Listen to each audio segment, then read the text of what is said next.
봉슈 최정화의 랑데부입니다. 대부분의 사람들은 성공한 삶을 원합니다. 여러분들은 어떠세요?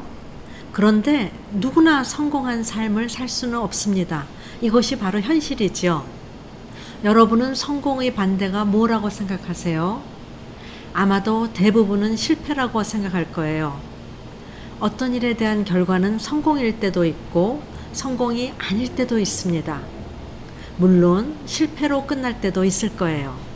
하지만 성공이 아니라고 해서 모두 다 실패일까요?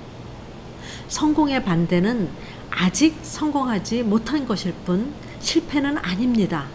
이것이 바로 모두가 성공을 원하지만 누구나 성공할 수 없는 현실을 바꿀 수 있는 놀라운 방법입니다. 저는 성공하는 삶의 비결을 알려드릴 수도 없고 알고 있지도 않습니다.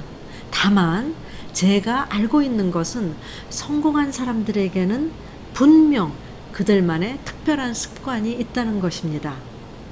내 삶을 디자인하는 습관, 우리 최정화의 랑데부를 통해서 함께 살펴볼까요? 너무 행복하고 이 무대에서 한 번쯤은 이렇게 한국말로 해보고 싶었습니다. 죽이지? Me too, sir. 1978년 저는 한국인으로서는 처음으로 파리 제3대학 통번역대학원 에지트에 입학을 했어요. 이는 제가 잘나서가 아니라 그 당시 그만큼 한국이 아주 작은 나라였음을 뜻합니다. 그런 만큼 당시 저와 함께 공부했던 외국인 친구들에게 저는 호기심의 대상이었죠. 그렇지 않아도 동양이라면 신비의 나라로 생각하는 유럽 사람들이지 않아요?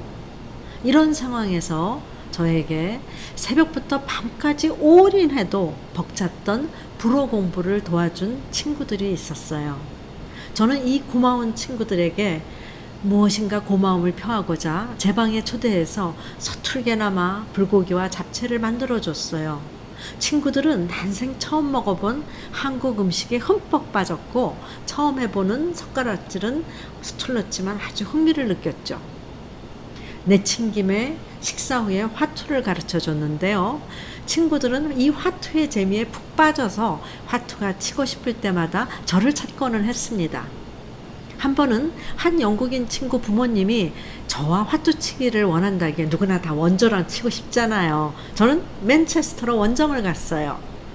친구 집에 머물고 있는 동안 저희 어머니는 우리 영국 친구의 어머니한테 우리 딸 정화를 보살펴줘서 감사하다는 한글로 쓴 편지를 보내셨습니다.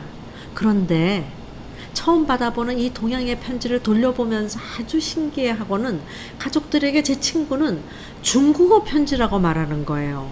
제가 한국에서 온 것을 한국인이라는 것을 아는 친구인데 제가 너무 기가 막혀 했는데 제 눈치를 본 친구가 저한테 조용히 와서 말했어요. 물론 나는 정화야, 네가 한국에서 온 거 알고 너 한국인이란 것도 알아. 하지만 우리 부모님한테 내가 한국에서 왔다고 한국에서 온 편지라고 하면은 우리 부모님은 머나먼 아시아에서 온 편지인지도 모르잖아. 그러던 시절이었습니다. 2003년 1월 1일 저는 남편과 인도네시아 여행 중이었는데요. 한 서양인이 저에게 다가와서 말을 걸었어요. Are you from Korea? 제가 국제회의 통역사로 활동을 하면서 정말 많은 나라들을 다녀봤지만 한국인이냐는 질문은 처음 받은 겁니다. 뛸 듯이 기뻤기에 20년이 지난 지금에도 저는 2003년 1월 1일 날짜까지 기억하고 있습니다. 제게 처음으로 한국인이냐고 질문을 한 사람은 바로 히딩크 컨트리에서 자기는 왔다고 했죠. 왜냐하면 바로 전해인 2002년에 우리 한국에서 월드컵이 한일 공동 개최가 되었고 우리 한국에서는 히딩크 감독의 인기는 하늘을 찌를 듯 했잖아요. 그래서 그 여행자는 한국도 다녀왔고 자기가 히딩크 감독의 나라에서 왔다고 하면 다 알아주니까 한국인인 저를 보자마자 신나서 자신은 히딩크의 나라에서 왔다고 얘기를 한 거죠. 이런 일련의 일들이 저에게 많은 생각을 하게 했습니다. 불고기와 잡채, 젓가락질, 화투를 해봤다고 해서 그 나라의 문화를 잘 알게 되는 것은 아니잖아요. 바로 이것이 제가 CC를 시작하게 된 이유입니다. 남다른 독창적인 문화를 가진 한국을 어떻게 알릴 수 있을까? 자연스럽게 알고 싶은 것을 배우고 경험할 수 있게 하는 방법은 무엇이 제일 좋을까? 바로 한국 문화를 쌍방향, 투웨이 소통 방식으로 알리는 거였죠. 여러분들 오프닝에서 보셨던 싸이 영상 기억나시죠? 미국의 유명한 토크쇼에 출연을 해서 아주 당당하게 한국어로 첫인사를 하고는 한국 사람들에게만 귓속말 하듯이 꼭 이렇게 한번 해보고 싶었다고 말하던 싸이. 싸이의 강남 스타일이 전 세계를 강타한 이후 저는 집 주소가 강남구라는 이유 하나만으로 여러 외국인들로부터 이메일을 받았습니다. 미국에서 대학을 다녔던 싸이는 통역이 없이도 인터뷰 및 거침없는 입담을 과시하죠. 싸이의 인터뷰를 보면 정말 쉽고 친숙한 어휘를 사용해서 자신의 메시지를 간결하게 잘 전합니다. 싸이는 영어로 자신의 메시지를 전하는 것이죠. 외국어란 진심을 전하고 진심을 읽어내기 위한 도구일 뿐 외국어 그 자체가 진심은 아닙니다. 원어민과 같은 발음 표현이 중요한 것이 아니라 상대방과 공감하고자 하는 마음, 진심이 더 중요한 거죠. 그리고 상대의 진심을 알고자 하는 마음, 그것이 바로 소통의 첫걸음이죠. 소통의 첫걸음을 내딛고 나아가면 세계의 문화에 대한 폭넓은 이해가 가능하다고 저는 생각합니다. 이것이 바로 싸이가 성공할 수 있었던 비결입니다. 소통이죠. 여러 문화가 어우러져서 또 하나의 새로운 문화를 만드는 이 글로벌 시대에 소통 능력은 정말 중요합니다. 그리고 진정한 소통의 달인은 어떠한 목적에서가 아니라 소통 그 자체를 즐기는 사람이라고 저는 생각합니다. 성공한 사람은 진정한 소통을 즐길 줄 아는 아주 유쾌한 습관의 소유자라는 사실 새삼스러울 것도 없죠? 여러분, 저는 일을 하다 보니까 참 많은 사람을 만나고 있습니다. 사람 만나는 거를 워낙 좋아해서 웬만해서는 거의 다 만나는 편입니다.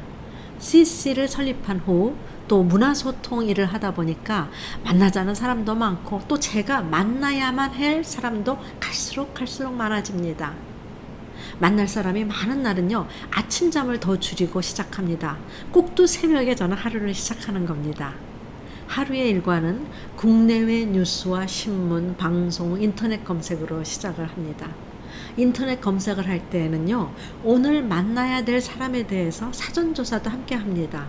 이는 저의 통역사로서의 오랜 습관이기도 하죠.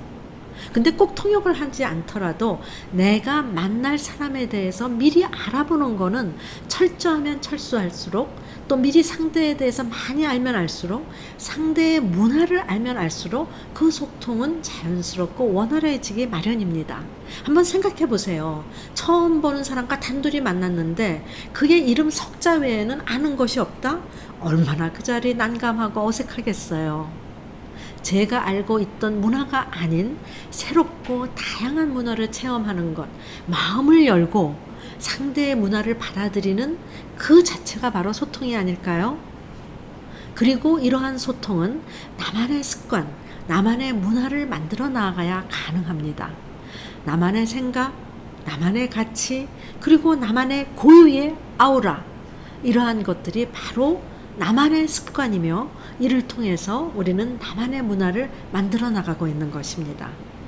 여러분, 즐거운 소통으로 보다 다양한 문화를 보고, 듣고, 느끼고, 즐기고, 맛보세요. 그 안에서 자신만의 문화를 만들어 가세요. 제가 장담하건대 여러분들의 삶이 훨씬 더 풍요롭고 진하게 디자인이 될 거예요. 최정화의 랑데부였습니다. 우리 또 곧 만나요. 아비안또.